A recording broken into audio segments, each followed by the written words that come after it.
Israel के में Mossad के अंदर अभी बहुत भयानक उथल पुथल मचा हुआ है का हमें भी अंदाज़ा नहीं था कि इतने बड़े लेवल पे ईरान के एजेंट्स जो हैं इज़राइल के अंदर हैं और जिनको यानी उन इजरायली सिटीजन्स को, और ये यहूदी हैं, ये अरब नहीं हैं जो 20% सिटीजन हैं, ये यहूदी हैं जिनको ईरान ने इतने सालों में कल्टीवेट किया। तो ये कहना कि अब मोसाद का ये दिखाना कि ये ईरान की जंग में जो उनके गोल्स जो अचीव नहीं हुए हैं वो सिर्फ पॉलिटिकल लीडरशिप की गलती है और या मिलिट्री लीडरशिप की गलती है, तो वो एक आंखों में धूल झोंकने वाली बात होगी। नमस्कार, आदाब, ईरान स्ट्रीम के हिंदी सर्विस में आपका स्वागत है। मैं हूं सौरभ कुमार शाही।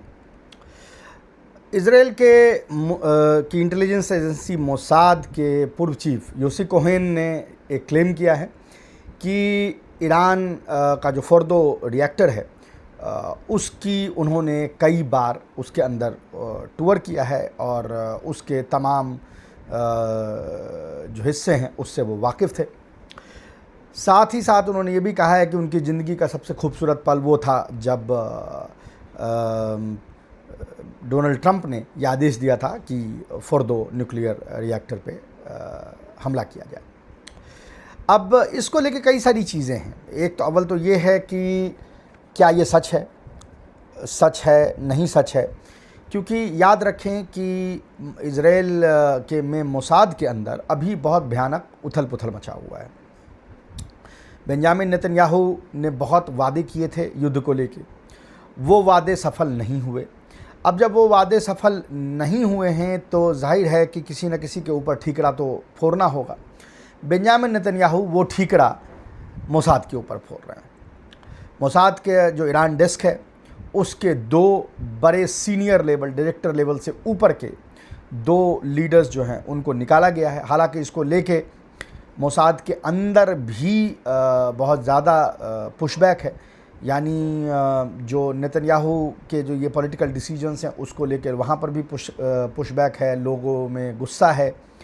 और वो ये सब समझ रहे हैं कि ये जो पॉलिटिकल डिसीजन एक डोनाल्ड ट्रंप ने लिया, उस पॉलिटिकल डिसीजन जो ईरान पे हमला करने का, वो हमला तो हुआ भी लेकिन उसके रिजल्ट्स उस तरह नहीं आए जो रिजल्ट्स जिनकी तवक्कुआत इनकी रही होगी। तो अब वो एस्केप गोट खोज रहे हैं और वो एस्केप गोट मोसाद के में मिल रहा है और मोसाद के तमाम लीडर्स जो हैं वो हटाए जा रहे हैं अपनी जगह से। तो उसके बरक्स मोसाद की तरफ से ये है कि वो ब्रेवेडो दिखाएं, यानी पब्लिक में ये बताएं कि नहीं वो चूके नहीं हैं, उन्होंने अपना काम बहुत गज़ब तरीके से किया है और अगर कोई चूक हुई होगी तो वो पॉलिटिकल लीडरशिप की है या मिलिट्री लीडरशिप की है, उनकी नहीं है, यानी इंटेलिजेंस के लीडरशिप की नहीं है। और उसके लिए वो क्या कर रहे हैं, उसके लिए वो ये कर रहे हैं कि इस तरह की चीज़ें कि हमने फोर्डो घूमा, हम इधर गए उधर गए, ये ताकि लोगों में उनका जो वो इमेज है इनविंसिबिलिटी का और ओमनी प्रेजेंट होने का, ओमनी प्रेजेंट कहने का मतलब है कि हम जहाँ चाहे जब चाहे मौजूद होते हैं, वो जो एक इमेज है उसको लोगों में बटरेस करने की कोशिश यहाँ पे नज़र आ रही है। हालांकि जो ईरान के अंदर मीडिया है वहाँ से भी कई जो हल्के हैं उसमें से एक खबर आ रही है कि इनका ये कहना है कि जो IAEA की टीम थी, यानी जो इंटरनेशनल एटॉमिक एनर्जी एसोसिएशन की जो टीम जिनको ये मौका दिया गया था कि वो इन जगहों पे जाएं और वो तस्दीक करें कि ईरान जो है वो न्यूक्लियर वेपन नहीं बना रहा है, उस टीम का हिस्सा बन के वो आए थे, ऐसा उनका कहना है। और ईरानियों का कहना है कि उन्हें पता था कि वो कौन है और वो बहुत यानी जैसे उनको ये लग रहा था कि वो यहाँ पे हैं और ईरानियों को पता नहीं है। ईरानी कह रहे हैं कि हमें पता था कि वो इसमें हैं और हमने उनको वही दिखाई जो वो देखना चाहते थे। इसमें भी अब बड़ा मुश्किल है इसकी भी तस्दीक करना, वो इसलिए कि देखें एक कॉसस बिलाई बनाया जा रहा है, एक यानी लीगल एक फ्रेमवर्क बनाया जा रहा है जिससे कि आगे जो भी मुज़ाकरात न्यूक्लियर मसले पे हो डोनाल्ड ट्रंप और ईरान के दरमियान, उसमें IAEA के रोल को फर्दर कर्टेल करने की कोशिश हो रही है। और ईरान को ये लगता है कि IAEA तमाम इंफॉर्मेशन मुहैया कराता है इज़राइल को और उसके लिए स्पाइंग करता है। हालांकि इसमें सच्चाई भी है कई बार जो प्राइवेट मेल्स हैं उसमें ये चीज़ नज़र आ चुकी है। इस वीक एक और चीज़ नज़र आई, हालांकि वो आईएईए के लेके नहीं था, लेकिन एक ईमेल जो हैक हुआ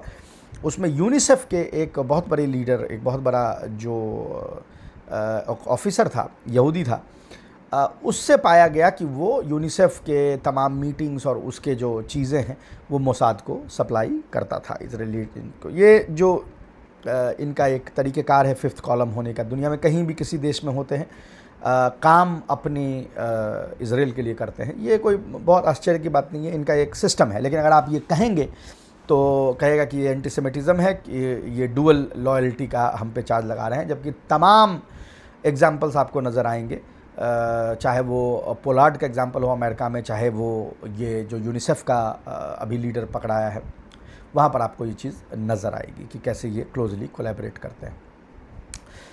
तो आईएईए के जो विजिट्स हैं उसको रेस्ट्रिक्ट करने की भी कोशिश है, उसको तो वहाँ पे ईरान की तरफ से कहना है कि चूँकि ये आईएईए के तत्वावधान में आते थे, आईएईए के जो टीम आती थी यहाँ पे चेक करने के लिए, देखने के लिए, सर्विलांस के लिए, उसका हिस्सा बन के आते थे, तो वहाँ पे हम उसको काउंटर करने की कोशिश करेंगे। लेकिन अल्टीमेटली बात ये है कि ये दोनों देशों के जो इंटेलिजेंस एजेंसीज़ है उसकी आपस में जंग है, टर्फ को लेके जंग है। इसमें कोई दो राय नहीं कि मोसाद ने कई स्पेक्टेकुलर जो काम है वो किए हैं, इंक्लूडिंग वो पेजर अटैक और इस तरह की तमाम चीज़ें हैं। लेकिन जो इस जंग में पिछले 2-2.5 साल से देखने को मिल रहा है, चाहे वो आप गज़ा में देख लें, चाहे वो यहाँ देख लें, कि वो इन टैक्टिकल विक्ट्रीज़ को ऑपरेशनल और स्ट्रेटजिक विक्ट्री में तब्दील नहीं कर पाए। टैक्टिकल विक्ट्रीज़ जो होती हैं वो स्पेक्टेकुलर होती हैं, लोगों में आपके यानी इमेज को बटरेस करने के लिए होती है, अरे देखा उसने ये कर दिया, अरे पेजर में डाल दिया ये। लेकिन अल्टीमेटली अगर आप गोल को अचीव नहीं करते हैं, अगर आपको ऑपरेशनल गोल अचीव नहीं होते हैं, स्ट्रेटेजिक गोल अचीव नहीं होते हैं, तो वो टैक्टिकल जो विक्ट्रीज़ होती है वो मायने नहीं रखती। ये चीज़ मोसाद भी समझ रहा है। याद रखें कि जो न्यूयॉर्क टाइम्स ने पूरा का पूरा वो वाक़या बयान किया कि कैसे डोनाल्ड ट्रंप को इन्होंने कन्विंस किया, नेतन्याहू ने, जब वो मीटिंग हो रही थी तो वहाँ सिर्फ नेतन्याहू नहीं थे। तो ये कहना कि अब मोसाद का ये दिखाना कि ये ईरान की जंग में जो उनके गोल्स जो अचीव नहीं हुए हैं वो सिर्फ पॉलिटिकल लीडरशिप की गलती है और या मिलिट्री लीडरशिप की गलती है, तो वो एक आँख में धूल झोंकने वाली बात होगी। क्योंकि अगर आपने उसको ध्यान से पढ़ा होगा न्यूयॉर्क टाइम्स वाले वाक़ये को, जिसमें वो बता रहा है कि कैसे नेतन्याहू ने कन्विंस किया ईरान पे हमला करने के लिए डोनाल्ड ट्रंप को, तो वहाँ पे वीडियो कॉल पे जो मोसाद के चीफ थे वो मौजूद थे। मोसाद के चीफ मौजूद थे वीडियो कॉल पे और बार बार कंसल्टेशन उनसे कर रहे थे। डोनाल्ड ट्रंप ने पॉइंटेडली उनसे कई बार पूछा कि क्या ये इसके सक्सेस के कितने चांसेस हैं। उन्होंने कहा बिल्कुल बहुत हाई चांसेस हैं और हमने ये कर लिया है और कुर्द जो हैं वो रेबल कर देंगे और हमने इसको बना लिया है, महमूद अहमदीनेजाद हमारा मोल है और वो जो है रिप्लेस कर देगा रेजीम को और वहाँ पे हम उसको मतलब हमें हमारा दिलसी रोड्रिगेज मिल गया है। ये बात मोसाद ने उनको कही और उनको ये आश्वस्त किया कि ईरान के अंदर रेबेलियन हो जाएगा और जो निज़ाम है वो अपने सबसे कमज़ोर मरहले पे अभी मौजूद है और इसलिए सारी चीज़ें हो जाएंगी। अब जब वो चीज़ सक्सेसफुल नहीं हुई है तो सिर्फ पॉलिटिकल को, अच्छा वहाँ हो क्या रहा है इसराइल के अंदर कि नेतन्याहू गाली देता है मिलिट्री को कि भाई इजरायली डिफेंस फोर्सेस ने वो अचीव नहीं किया, और दूसरा ठीकरा फोड़ता है मोसाद पे। जैसा मैंने आपको कहा, ईरान डेस्क के तमाम लीडर्स जो मोसाद के हैं वो अभी एक्सपेल कर दिए गए हैं, उनके बदले दूसरों को लाया गया है, वो अपने ऊपर लेना नहीं चाहता। मोसाद दूसरी तरफ कोशिश ये करता है कि जो मिलिट्री लीडरशिप है, पॉलिटिकल लीडरशिप है, उन पे फोड़ा जाए कि भाई हमारा काम तो जी असेसमेंट करना था, हमने असेसमेंट कर दिया, असेसमेंट हमने दे दी, अब उस असेसमेंट के लिहाज से हमला करना काम इन दोनों का था, ये दो अपना काम नहीं कर पाए या अपनी तरीके से वो वहाँ पे नहीं पहुँच पाए। तो कोशिश बेसिकली यहाँ पर एक टर्फ बैटल की हो रही है।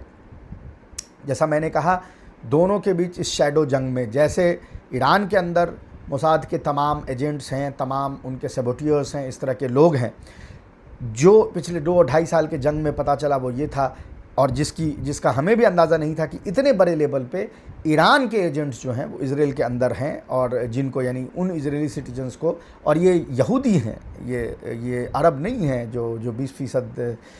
सिटीजन हैं, ये यहूदी हैं जिनको ईरान ने इतने सालों में कल्टीवेट किया। और इनकी इन्फॉर्मेशन बड़ी काम आई कि इन्होंने जो बताया जिन जगहों पे कि यहाँ पे आर्टिलरी पीसेस रखी हुई है, यहाँ सरफेस टू एयर बैटरी है और यहाँ नहीं है, यहाँ हमला करो, इस तरह के जो पिन पॉइंट एक्यूरेसी से ईरान ने हमला किया था वो इनकी बदौलत हुआ है। तो ऐसा नहीं है कि जाहिर है कि मोसाद के पास हॉलीवुड है तो वो तमाम फिल्में और इस तरह की चीज़ें, और उसके बाद उसका जो है एक मैचो टाइप का इमेज बनाया जाता है, लेकिन उसकी गलतियाँ, उसको इन्फिल्ट्रेट जिस तरीके से दूसरी इंटेलिजेंस एजेंसी ने किया, ख़ास करके ईरान ने, उस पे फिल्में नहीं बनती है। तो ये टर्फ वॉर चलता रहेगा। योसी कोहेन का बयान बहुत इंटरेस्टिंग है, देखना है कि ईरान इसको कितना यूज करेगा IAEA के इंस्पेक्टर्स को रिस्ट्रिक्ट करने में, उनके बैकग्राउंड चेक करने में, इस तरह की चीज़ों में उसको कितना रिस्ट्रिक्ट करेगा, ये देखने की ज़रूरत है। और अगर इसको यूज करके इस तरह के यानी डील को फर्दर कॉम्प्लिकेट किया जा सके ईरान के लिहाज से, ईरान के नुक्ते नज़र अगर उसका यहाँ पे यही है, तो मेरे ख्याल से निकट भविष्य में डील नहीं होने वाली है, जब तक कि मैसिव कंसेशंस अमेरिका और डोनाल्ड ट्रंप एडमिनिस्ट्रेशन ना दे दे। जब तक ये कंसेशन नहीं मिलेगा, जब तक Donald Trump beyond a point concessions नहीं देंगे, ये डील होने नहीं जा रही है। योसी कोहेन का जो ये बयान है उसको इसी कॉन्टेक्स्ट में देखना चाहिए कि ईरान को उन्होंने प्लेटर पे रख के एक सामान दे दिया है जिसका इस्तेमाल अब ईरान आगे के नेगोशिएशंस में करेगा। अभी के लिए इतना ही, हम आपसे फिर मिलेंगे, तब तक के लिए नमस्कार।